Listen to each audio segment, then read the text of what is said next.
올해 새해가 되어서 지혜와 감사로 여는 새해 캠페인을 시작한 지 오늘이 딱 15일째로 이제 절반의 고비를 넘어가고 있습니다.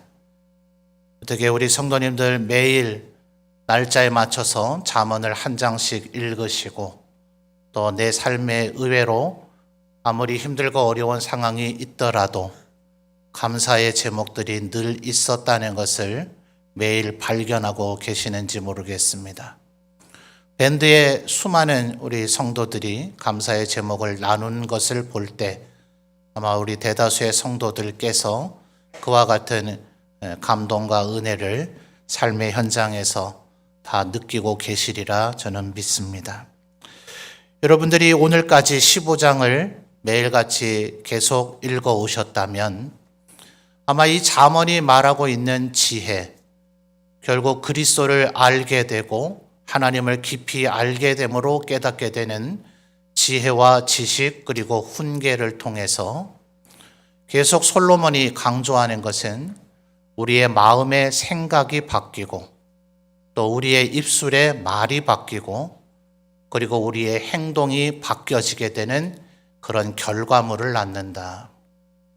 그러니까 마음의 생각이 바뀌고 그로 인하여서 입술의 말이 바뀌고 그에 따른 우리의 행동이 하나님 보시기에도 흡족할 그런 행동들을 하게 되니 우리의 삶에 필요한 모든 은혜와 축복이 또 사람과의 관계 또 혹은 이 사회 속에서의 내 지위나 내가 계획하고 추진하는 일들이 잘 이루어지게 되는 결과물을 갖게 될 것이다.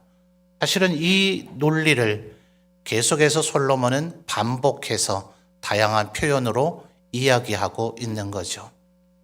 그래서 우리 전 세대 우리 신앙의 우리 한국교회 선조들은 한자어를 많이 사용했기 때문에 이 모든 것, 우리의 마음의 생각, 그리고 입술의 말, 그리고 우리가 하는 행동이 하나님 보시기에 기쁘시고 흡족한 것이 되도록 하기 위해서 한마디로 줄여서 언행심사라 이렇게 보통 표현하곤 했죠. 말이죠. 행은 말 그대로 행동이고 그다음에 심은 마음 심자니 우리의 마음의 생각, 입술의 말 그리고 우리의 행동하는 그 모든 것들이 하나님께 은혜를 얻게 하옵소서 그렇게 기도하시곤 했던 것입니다. 특별히 오늘 우리가 읽은 단락에서는 설교의 제목이기도 한 29절의 말씀을 보면 의인의 기도가 언급되어지고 있습니다. 자, 여러분 29절을 주목해 보실까요? 첫 단어 여호와는, 그 다음에 부정적인 것이야 지금 생각할 여가도 없습니다. 악인은 멀리하시고를 건너뛰면 여호와는 의인의 기도를 들으시느니라. 자, 이것이 야고보 사도가 똑같은 얘기를 하죠. 야고보서 6장 마지막 부분을 보면 엘리야 선지자를 거론하면서 그가 무슨 태생부터 우리와 다른 그런 존재가 아니라 엘리야와 우리가 성정이 똑같은 사람이다. 성품이나 어떤 인간의 본성이 똑같은 우리 사람인데 엘리야가 하나님 앞에 기도할 때에 3년 반 동안 비를 내리지 않게 해 주셨다가 그가 또다시 하나님 앞에 간절히 기도할 때에 다시 비가 내리게 해 주셨다 하면서 또 같은 표현으로 의인의 기도는 역사하는 힘이 큼이니라 이렇게 야고보 사도가 우리에게 권면을 합니다. 그러면 이 잠언의 말씀이나 야고보서의 말씀이 똑같이 그냥 기도라고 얘기를 했으면 그래 나도 기도 좀 열심히 해봐야지 간절히 해봐야지 하는 그런 마음이 생길 텐데 하필이면 그 앞에 의인의 기도라고 되어 있단 말이에요. 그러니 어쩌면 우리 성도들 가운데나 아이고 그럼 나는 안 되겠네. 나는 가끔 범죄할 때도 있는데 내가 하나님 말씀을 그렇게 다 순종하지는 못하니 내가 의인이 아닌 것이 아닌가. 이건 내 얘기는 아니겠구나. 나는 해당이 안 되겠구나. 이런 생각을 혹시 하시려는지 모르겠어요. 이 의인이 만약 그런 것이라면 우리는 율법을 통해서 구원을 받아야 되겠죠. 율법을 통해서 우리가 의에 도달할 수가 없기 때문에 예수께서 이 땅에 오셔서 우리 대신 죽으심으로 우리의 모든 죄값을 지불해 주셨기에 예수 그리스도께서 나를 위해서 그렇게 하셨다는 것을 우리가 믿으면 그 예수 그리스도를 통한 죄 사함의 은혜가 우리에게 임하여지고 예수 그리스도의 의가 우리에게 전가되어져서 실상 본질은 우리가 진노의 자녀요 죄인이었다 할지라도 죄값을 예수께서 다 지불해 주셨기 때문에 하나님께서는 우리를 의롭다고 칭해 주신다. 바로 믿음으로 말미암는 의를 바울 사도가 신약 성경 전반에서 계속해서 강조해 주고 있지 않습니까? 그러니 여기서 말하는 이 잠언 15장 29절의 의인이나 야고보서 6장에서 말하는 의인이나 우리가 율법을 지키거나 우리 힘으로 의를 도달해야 되는 그런 것이 아니라 지난 주에 우리가 살펴본 잠언 8장에서 말하는 진정한 지혜가 뭐라고요? 여성형 명사로 설명하고 있는 그 지혜는 바로 예수 그리스도를 통해서 얻는 지혜. 예수 그리스도의 몸된 하나님의 교회, 하나님의 백성들에게 주어지는 지혜를 이야기하고 있는 거죠. 그러니 때로 우리의 삶이 연약하고 부족한 부분이 있다 하더라도 지금 여기서 말하는 의인의 기도란 바로 예수 믿어 하나님의 백성 되고 그분의 지혜의 근본이심을 알게 된 우리들이 드리고 있는 기도를 이야기하고 있는 것입니다. 자, 그러니 29절에 뭐라고 얘기했다고요? 여호와는 의인의 기도를 들으시느니라. 우리 성도들의 기도를 하나님께서 들으시고 응답해 주실 줄 믿습니다. 그런데 신학자들은 바로 우리 하나님의 백성들이 드리는 이 기도에 하나님께서는 어떻게 응답하시는가? 단 한 번도 응답 안 하신 적이 없으신데 하나님께서는 기도의 응답을 세 가지로 나누어 볼 수 있더라.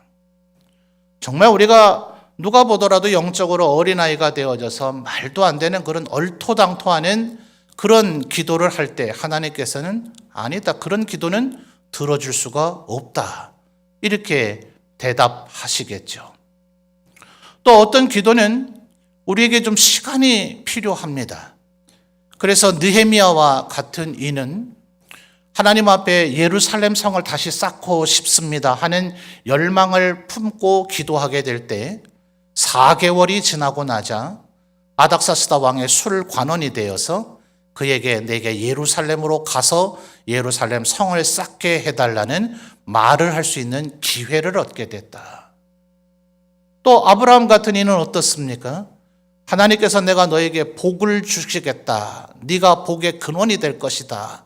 네 자손이 하늘의 별과 같이 바닷가의 모래와 같이 많아지게 될 것이다 라고 축복해 주셨지만 75세 때 받았던 그 축복의 약속의 말씀은 무려 25년이 지난 후에 이루어지더라는 거예요. 그래서 어떤 기도의 응답은 우리에게 꽤 많은 시간과 인내를 요구합니다. 그런데 히스기야 같은 경우는 어떻습니까? 하나님께서 이사야 선지자를 통해서 이제 네 수명이 다 했다. 이제 너는 죽을 것이다.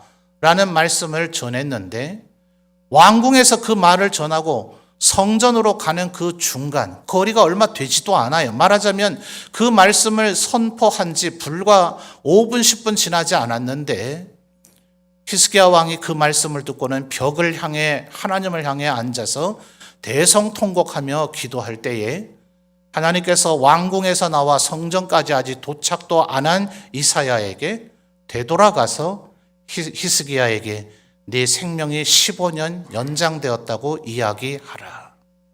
말하자면 기도하자마자 그 즉시 하나님의 응답이 도달한 것이죠.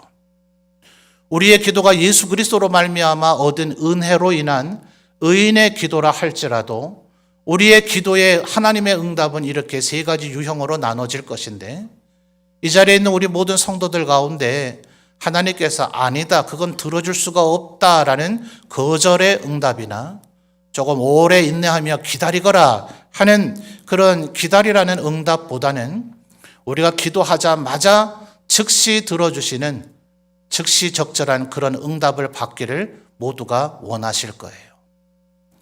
그런데 기도는 도대체 뭐라고 합니까? 신학자들은 흔히 말하기를 기도는 영적인 대화요, 영적인 호흡이다. 이렇게 이야기를 합니다. 여러분, 대화가 뭐예요?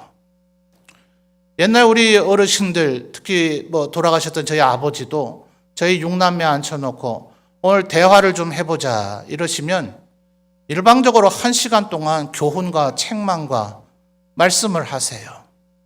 이 자리에 연세 드신 어르신들은 아마 어린 시절 부모님이 하시는 말씀에 단 한마디라도 토를 다는 것조차 상상조차 못 해보셨을 거예요. 그러니 일방적으로 아버지가 얘기를 하니 그걸 듣다가 못 견디는 자녀는 결국 집을 뛰쳐나가기도 하는데 너 왜 집을 나왔냐 물어보니 아버지는 나하고 대화를 안 하세요. 아버지는 지금 충분히 얘기를 했는데 자녀에게 말할 기회를 주지 않으니 자식은 대화한 적이 없다. 이렇게 이야기를 하는 거예요. 대화라고 하는 그 한자의 의미 자체가 서로가 말하는 것이고 말하고 듣는 것을 말하는 거예요. 그러니 기도는 뭐라고요? 영적인 대화다 하는 것은 내가 하나님께만 일방적으로 얘기하는 것이 아니라 하나님의 음성을 듣기도 해야 되는 것이 기도라는 것을 설명하는 겁니다. 또 다른 신학자가 말하기를 기도는 영적인 호흡이다 하는 그 말도 마찬가지예요. 이 자리에 있는 우리 성도들이 숨을 계속 들여 마시기만 하면 아마 5분도 채 못 살 겁니다. 다 죽을 거예요. 반대로 숨을 계속 내쉬기만 하면 어떻게 되겠어요? 그 또한 5분 이상 우리가 살아남을 수가 없을 겁니다. 숨이란 끊임없이 들이마시기도 하고 내쉬기도 하는, 그래서 호자와 흡자가 들여 마실 숨과 내쉴 숨을 의미하는 글자예요. 호흡이라고 하는 이 두 글자가 들여 마시고 내쉬는 것이다 라는 것을 이야기하고 있는 거죠. 그러니 신학자들이 얼마나 절묘하게 표현했습니까? 기도는 영적인 대화요, 영적인 호흡이라. 그래서 오늘 제가 26절부터 33절까지를 하나의 단락으로 만들어서 오늘 읽었는데요. 26절과 28절을 보면 우리가 어떤 말을 해야 되는가라는 것을 설명해 주고 31절과 32절은 우리가 어떻게 들어야 하느냐를 설명해 줍니다. 바로 이 네 구절 사이 정중앙에 바로 의인의 기도를 하나님께서는 들으신다. 그러니 오늘 말씀을 통해서 우리는 어떻게 말하고 어떻게 들어야 하나님으로부터 오냐, 지금 당장 들어주마. 히스기야에게 그렇게 응답하셨듯이 우리가 즉시 적절한 기도의 응답을 받을 수 있는가, 또 새로운 지혜를 깨달으시게 되는 시간이 되시기를 바랍니다.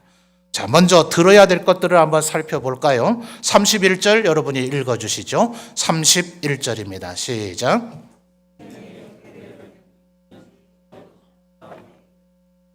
아멘. 31절의 첫 두 단어가 뭡니까? 생명의 경계입니다. 저는 군 생활을 휴전선에서 했었어요. 지금도 군인들은 북한과 함께 계속해서 경계를 하죠.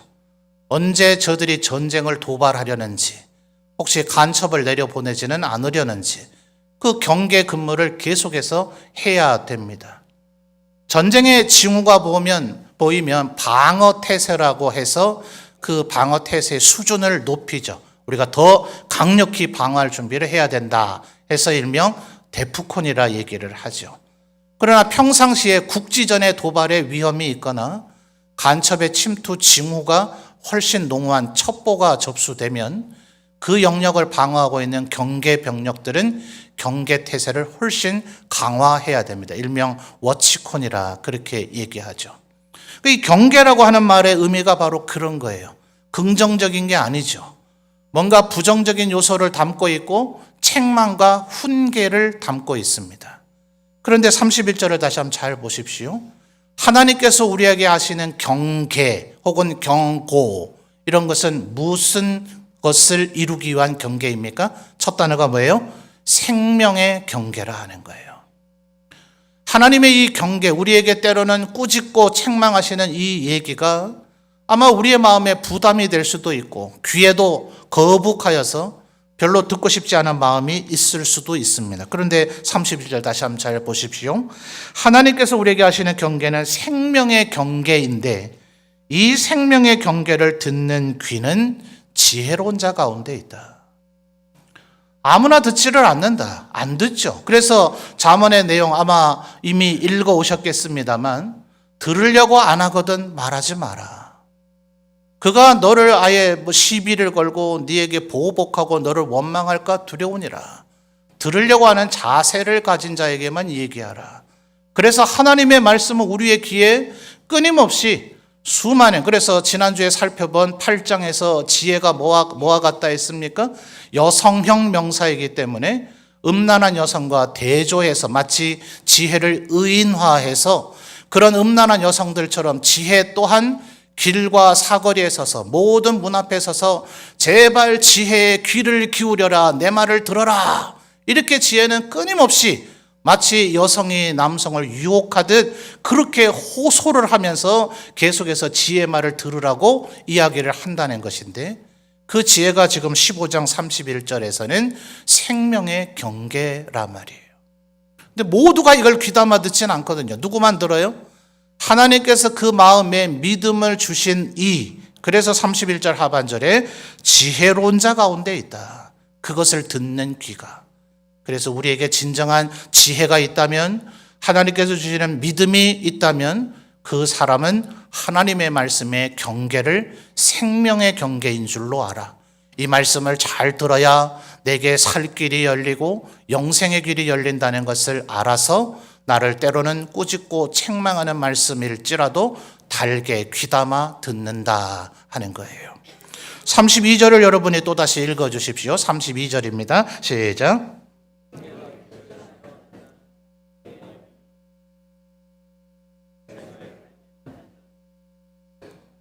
아멘. 같은 얘기가 반복되고 있죠. 31절에서 생명의 경계라고 표현한 것을 32절의 상반절에서는 훈계, 하반절에서는 심지어 견책이라는 단어를 쓰고 있어요.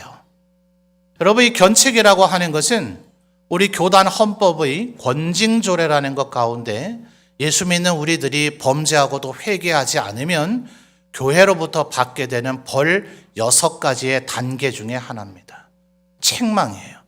그러니까 지금 이 31절의 경계나 32절의 훈계보다 훨씬 더 강력한 의미의 책망을 담고 있는데 32절 하반절에 뭐라고 얘기합니까? 견책을 달게 받는 자, 달게 받는다. 아주 기꺼이 이것이 내가 가장 듣고 싶었던 얘기다라는 듯이. 우리 여자분들 어떠세요? 여자분들만 그런 건 아니겠죠. 남자분들도 자기의 배우자에게, 자기가 사랑하는 사람에게 당신 멋있다, 잘생겼다, 당신만큼 그런 능력 있는 사람이 어디 있느냐, 가문이설인 줄 알면서도 그런 얘기 들으면 얼마나 귀가 달콤해지고 행복해지고 살아갈 수 있는 삶의 용기가 거기서 생기잖아요. 그런 것을 달게 듣는 거죠. 잘생겼다, 멋있다, 능력 있다 하는데 쓸데없는 소리 하지 마라, 이런 분 있어요? 없죠. 그런 말은 정말 못 들어서 그렇지 듣고 싶은 게 우리의 소원 아니겠어요? 그런데 지금 32절 하반절에 뭐라 얘기합니까? 견책을 달게 듣는 자, 그가 바로 지식을 얻는다. 지난주에 우리는 8장을 설명하면서 1장에서 여호와를 경외하는 것이 지식의 근본이다 라고 얘기하고, 하반절에 어리석은 자는 지혜와 훈계를 멸시한다 라고 표현이 되어 있는 것에서 일반적인 지식과 지혜의 차이점을 제가 설명해 드렸습니다. 지식은 흔히 우리가 얻게 되는 인포메이션에 해당되는 지식 정보인데, 이것을 가지고 우리들이 지혜를 내 가운데서 생성해서 나의 행동, 태도를 가르치는, 지식은 인포메이션이라면 지혜는 인텔리전스라는 단어로 대치된다라는 말씀을 드리기는 했습니다만, 잠언 안에서는 지식과 지혜를 교차해서 혼용하는 예가 더 빈번하기는 하다.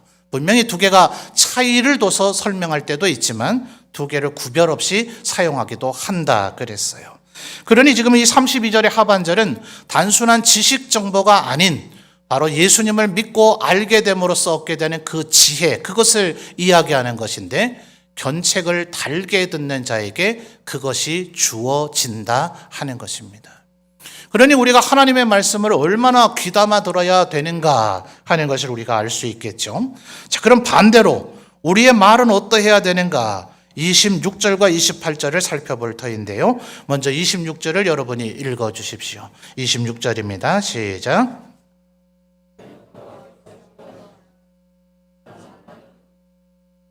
아멘. 자, 하반절을 보니 어떤 말이요? 선한 말은 정결하다, 이렇게 표현을 했습니다. 자, 우리나라 말은 형용사 부사가 굉장히 발달되어 있는 그런 나라에 속하죠. 여러분, 사과 그러면 보통 색깔이 무슨 색입니까? 빨간색만인가요? 빨갛기만 하던가요?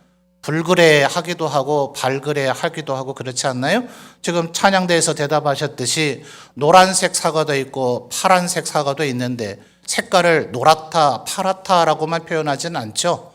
노르스름하다고 얘기하는 분도 있고 푸르죽죽하다고 얘기하는 분도 있고, 특별히 색깔과 관련된 표현은 시인이나 어떤 작가가 아니라 하더라도 우리 일반인들이 사용하는 동일한 사물을 보고 이게 색깔이 어떠냐라고 말할 때 수십 가지가 나오곤 하는 것이 우리 한국어의 특징이에요. 그런데 하나님은 어떤 분일까요? 그러니 우리 한국 사람들은 사실은 기도할 때 보면 하나님에 대한 많은, 하나님을 높여드리고 찬양하는 수많은 미사여구들을 능수능란하게 사용하곤 합니다. 사실 적지 않은 부분은 성경에도 나오지 않는 우리 성도들의 신앙의 고백이고 표현이고 묘사예요. 성경은 오히려 그렇게 복잡하게 얘기하지 않고 되게 간결하게 얘기합니다. 하나님은 좋으시다. 이것이 그냥 하나님에 대한 단언이에요. 그래서 바울 사도도 빌립보서에서 이렇게 얘기하죠. 그리스도 안에서 너에게 착한 일을 시작하신 이가 끝날까지 이루실 줄을 나는 확신한다. 바로 예수님께서 우리를 대신해서 죽으셔서 우리의 구원을 이루신 그 일을 바울 사도는 착한 일이라고 표현해요. 한자적으로 표현하면 뭡니까? 선한 일이죠. 그래서 영미권의 그 성경의 번역들이 God is good 이렇게 되어 있어요. 창세기 1, 2장을 보면 하나님께서 천지 창조를 하시면서 첫째 날부터 여섯째 날까지 매일처럼 하셨던 말씀이 있죠. 그가 창조하신 것을 보시고 그의 보시기에 어떻더라고요? 좋았더라. 그 한마디면 되는 거예요. 거기에 웅장하다, 위대하다, 어쩌다 저쩌다 말할 것 없이 그저 하나님은 한마디로 표현하셨는데 어떻다고요? 좋았더라. 그 좋았더라는 표현이 이 잠언에서 지난 설교를 매일같이 들으신 분은 들으셨어요. 선인이라고 하는 표현이 나왔습니다. 주로 성경에서는 의인, 악인이라고 표현하지 선인은 그다지 자주 나오는 표현은 아닌데, 창세기 1장에 이 하나님께서 창조한 것을 보시고 좋았더라 하셨던 그 단어를 사용합니다. 지금 이 26절의 표현도 똑같아요. 하나님 보시기에 좋은 말, 그것이 바로 선한 말인데, 그 다음 나오는 단어가 뭡니까? 선한 말은 우리를 정결하게 만든다. 예수께서 하셨던 비유를 기억하십니까? 예수님께서 왕의 혼인잔치에 대한 비유를 얘기하셨죠. 나름 권세 있고 좀 위세가 있는 사람들에게 왕의 혼인잔치 오라 초대를 했는데, 이것들이 감히 내가 일이 바빠서 못 간다, 소를 새로 샀기 때문에 이 소가 얼마나 땅을 잘 가는지 테스트 해봐야 돼서 못 간다, 도무지 왕의 초대를 거절할 이유라고는 볼 수 없는 말도 안 되는 이유를 대면서 그들이 다 초대에 응하지를 않자 왕이 길과 사거리에 나가서 닥치는 대로 사람을 데려오라 라고 종들에게 다시 재차 명령을 하죠. 그래서 왕의 혼인잔치에는 그렇게 어떤 면으로 보면 긁어 모은 듯이 모아온 사람들이 가득 차게 되었는데, 중간의 내용이 생략된 채 갑자기 모든 사람들이 예복을 입었지만 한 사람이 예복을 입지 않은 상황을 묘사합니다. 그러면서 너는 왜 예복을 입지 않았느냐 하면서 그 사람은 기껏 긁어모으듯이 초대해 놓고서는 그를 다시 내쫓으십니다. 그 비유의 끝자락에 주님은 말씀하시기를 청함은 받은 자들은 많되 택함을 받은 자는 적으니라, 이렇게 말씀을 하셔요. 하나님의 말씀은 우리의 귀에 누구에게만, 당신은 절대 듣지 마, 이렇게 얘기하고 누구에게만, 선택된 사람에게만, 당신에게만 들려줄게, 이렇게 얘기하지 않습니다. 모든 사람들에게 하나님의 말씀은 차별 없이 공평하게 들려지지만 주님은 친히 말씀하실 때에도 복음서에 기록하기를 귀 있는 자는 들으라 했어요. 모두가 똑같이 이 말씀을 귀담아 듣는 것이 아니더라 하는 거예요. 또 그 말씀이 우리의 귀에 들려진 그것이 감춰져 있는 비밀이라고 바울 사도는 묘사했는데, 아무나 볼 수 없는 허가된 사람만 보는 시크릿이라고 번역하지 아니하고, 듣기는 모두 다 듣고 보기는 모두 다 볼 수 있으나 알아들을 수 있는 사람들은 따로 있더라. 그래서 도무지 이것은 알 수 없는 비밀이다 해서 미스테리라고 하는 단어를 씁니다. 그 하나님의 말씀을 들은 자들이 그 예수님의 비유에서 얘기하는 것처럼 예수 그리스도의 의가 우리에게 전가되어지기 때문에 성경은 한결같이 구원받은 자들이 예복을 입은 자로 묘사를 해요. 그것은 바로 성결이며 정결함이며 순결입니다. 그래서 지금 26절이 바로 그 얘기를 하는 거예요.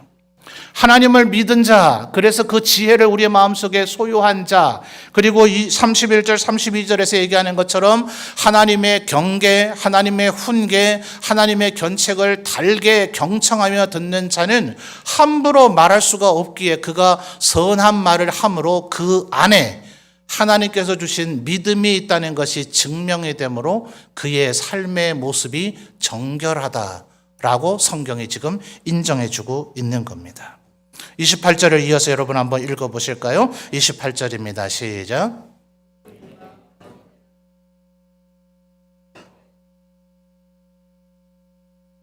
아멘.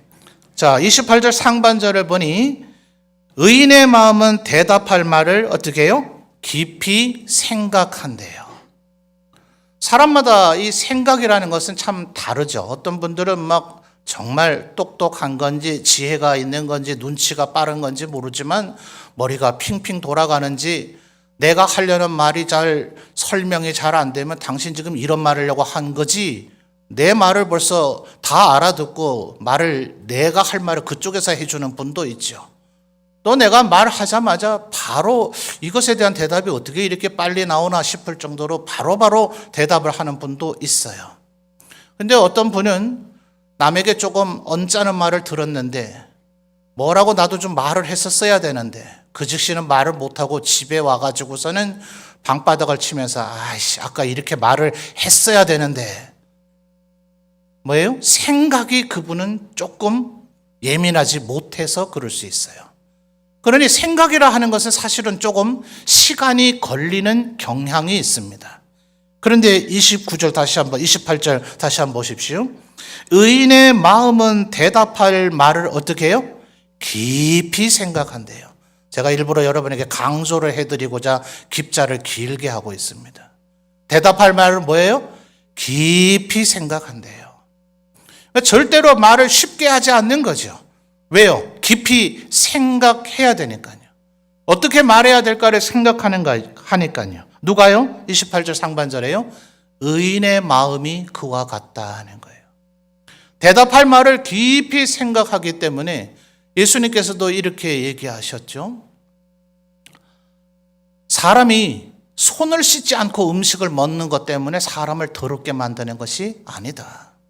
예수님의 제자들이 그런 일을 했기 때문에 바리새인과 서기관 율법사들이 예수님과 그의 제자들을 비난할 때 주님의 대답입니다. 손 안 씻고 먹는다고 해서 그게 인간을 본질적으로 더럽게 만드는 것이 아니라 그의 입에서 나오는 말이 그를 더럽게 하는 것이다. 그러니 지금 28절에 뭐라고요? 의인의 마음은 대답할 말을 깊이 생각한다. 자, 지금 솔로몬은 우리에게 29절에 의인의 기도를 얘기해 주면서 26절과 28절은 우리의 말이 어떠해야 되는가, 또 31절과 32절은 우리는 무엇을 귀담아 들어야 되는가? 왜요? 의는 영적인 대화요, 영적인 호흡이기 때문에 그렇다 하는 거예요. 여러분, 하나님께서 여러분이 간절한 마음으로 하나님 앞에 기도하면 그 기도를 들으실 것이라는 걸 믿습니까? 믿습니까? 그렇죠? 하나님은 우리의 기도를 한마디도 놓치지 아니하시고 들으세요. 기도만 들으시는 것이 아니라 우리의 일상의 모든 말도 하나님은 놓치지 않고 다 듣고 계십니다. 여러분 어떻습니까? 기도하는 시간에 기도의 말을 더 많이 하십니까? 아니면 일상의 삶 속에서의 말을 더 많이 하십니까? 아마 기도의 말이 내가 하는 말의 100%의 약 30%만 된다 하더라도 이분은 정말 엄청나게 많은 기도를 하고 있는 분일 거예요. 그럴지라도 기도하는 시간에 하나님께 아뢰는 말이 많습니까? 일상의 말이 많습니까? 아무리 우리가 기도를 많이 해봐야 우리는 기도할 때 하나님께 아뢰는 말보다 훨씬 더 많은 말을 하고 있는데 그 말 모두 다도 하나님께서는 듣고 계시다 하는 거예요. 그래서 야고보 사도가 뭐라고 얘기합니까? 우리의 입은 하나의 샘과 같은데 그 샘에서 단물도 나고 쓴물도 나는 샘이 어디 있느냐? 우리의 입에서는 언제나 하나님이 듣고 계시다는 것을 기억하여 선한 말, 우리의 대답은 깊이 생각한 신중하고 적절한 말이 되어야 한다. 잠언을 지금 아마 성실하게 읽어오고 계신 분은 지금 15장 26절에서 33절까지만 이 얘기를 하고 있는 것이 아니라 솔로몬은 그래서 신학자들이 이 잠언을 주해하고 분류해내기가 굉장히 힘들어합니다. 곳곳에 같은 얘기들이 반복되고 있기 때문에 전체적인 그림을 그리기도 어렵고 이것을 분류해내기도 조금 까다로운 거라서 잠언의 주석서들이 그렇게 많지가 않아요. 솔로몬이 지금 계속 같은 얘기를 반복하는 겁니다. 바울 사도도 주님도 그러셨죠. 내가 이렇게 얘기하고 다르게 얘기하고 자꾸 딴소리하면 너희들이 더 이해하기 어렵다. 나는 계속 같은 말을 너희에게 강조한다 하셨던 것처럼 솔로몬도 우리에게 같은 얘기를 해주고 있는데 하나님으로부터 지혜를 진정으로 얻은 자는 그의 마음의 생각이 다르다. 그의 입술의 말이 다르다. 그렇기 때문에 그가 하는 행동은 이 세상의 사람과 다르다 하는 거예요. 그래서 우리의 말이 신중하고 선한 말을 하며 하나님의 말씀을 귀담아 듣는 그런 사람의 삶의 자세를 33절을 마지막으로 보실까요? 여호와를 경외하는 것은 지혜의 훈계라. 그 다음 뭐예요? 겸손은 존귀의 길잡이다. 바로 이렇게 사는 것. 우리의 말을 선한 말을 하기 위해 힘쓰며 우리의 대답할 말은 깊이 생각해서 신중하게 대답하며 하나님의 훈계와 책망과 경계를 끊임없이 귀담아 듣는 이 삶의 자세를 겸손이라 한다라고 솔로몬은 이야기하고 있는 것입니다. 이렇게 말하며 이렇게 들을 때 하나님 앞에 이러한 삶의 자세로 말하며 주님의 음성을 들을 때 우리의 기도는 하나님께서 들으시는 기도가 되어질 줄 믿습니다. 여러분, 저는 설교 준비를 하기 위해서 책을 좀 많이 읽으려고 애쓰는 사람 중에 하나이긴 한데요. 요즘은 인터넷의 시대다 보니 종이로 된 책을 읽는 것 못지않게 인터넷에서 검색을 하면 거기에 활자로 되어 있는 데이터들도 많이 나오고 또 심지어 요즘은 동영상의 시대죠. 그래서 이제 동영상들도 제가 많이 보려고 애를 쓰다가 최근에 유재석 씨가 진행하는 뉴키즈 온 더 블럭입니까? 뉴키즈라고 하는 그 예능 프로가 있어요. 거기에 아마 오랜 세월, 이제 이미 80대가 되셨더라고요. 김혜자 선생님 배우가 출연한 적이 있습니다. 이분이 그렇게 어떤 탤런트는 SBS를 돌려도 어떤 동일한 사람이 나오고 KBS를 틀어도 나오고 MBC 틀어도 나오고 종편을 틀어도 나오는 이렇게 막 동시에 여러 작을 하는 배우도 있는데 이분은 꼭 한 작품만 하는 분으로 유명하다 그래요. 그리고 그 작품을 하고 나면 또 일정 시간은 캐스팅에 응하지도 않는데요. 그래서 유재석 씨가 그걸 물은 거예요. 왜 그렇게 하시는가? 김혜자 선생님의 대답입니다. 제가 어떤 동영상을 보다가 수탉이 울는 걸 봤대요. 이 수탉이 얼마나, 암탉은 안 울잖아요. 그죠? 수탉이 새벽에 우는 것을 알리기 위해서 우는데, 이 수탉이 얼마나 온 힘을 다해서 우는지, 정말 온 힘을 다해서 울고 나서는 죽은 듯이 기절한 듯이 쓰러져 있더라는 거예요. 죽은 줄 알았대요. 그 동영상을 보시면서. 저 수탉이 저렇게 심하게 울다가 죽었는가. 조금 시간이 지나고 나니까 이제 푸덕푸덕 대면서 날개짓을 하면서 일어나는데 좀 비틀비틀하고 아직 기운이 덜 회복된 것 같더래요.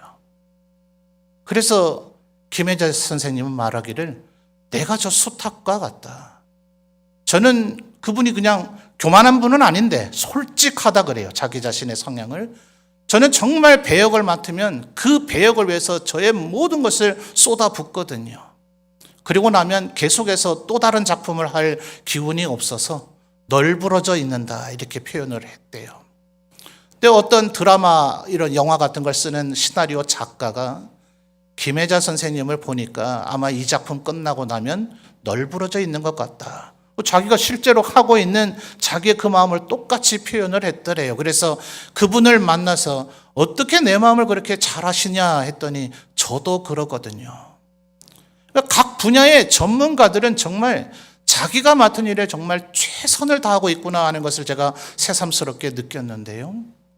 성경에서는 이 탤런트들을 사실은 좋게 보지 않습니다. 연극 배우, 영화 배우들은 자신의 삶의 모습과 상관없이 자신의 감정과 상관없이 그 배역에 따라 얼굴의 그 표정, 감정 혹은 그의 삶의 경험, 인격을 표현해내야 되죠.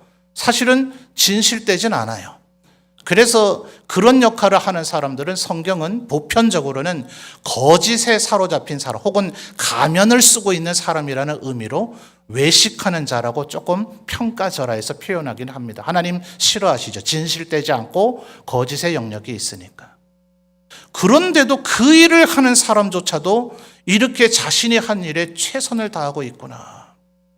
수탉이 새벽에 오고 있다는 것을 알리기 위해서 부르짖는 것이 어쩌면 우리의 기도일 수도 있겠고 목회자와 같은 저에게는 설교일 수도 있을 것인데 나는 정말 설교 한 편 하고 나면 설교 한 번 성도들에게 하고 나면 성도들을 살리고자 성도들에게 의의 양식을 먹이고자 내 온몸이 기절하거나 죽을 것 같이 그렇게 최선을 다했는가 생각하면서 제가 좀 펑펑 울었었습니다.